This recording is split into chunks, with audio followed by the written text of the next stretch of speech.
Namaste. UGC NET Sanskrit Traditional Subjects Code 73 2024 ജൂണിൽ നടത്തിയ പരീക്ഷയിൽ ചോദിച്ച ഒരു ചോദ്യമാണ്. വ്യാകരണത്തിൽ നിന്നും ഭാവാർത്ഥക പ്രത്യയാന്തം ശബ്ദം ചിനുത. ഓപ്ഷൻസ്: ചയനീയഃ, സ്നാനീയം, ദാനീയഃ, ശയനീയം, ഏധനീയം.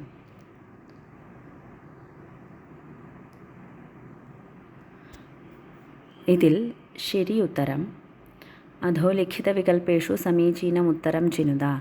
ഇവിടെ തന്നിരിക്കുന്ന 4 ഓപ്ഷനുകളിൽ 4ാമത്തെ ഓപ്ഷനാണ് ശരിയായ ഉത്തരം. കേവലം DE ശയനീയം ഏധനീയം എന്നതാണ് ശരിയായ ഉത്തരം. നമസ്തേ.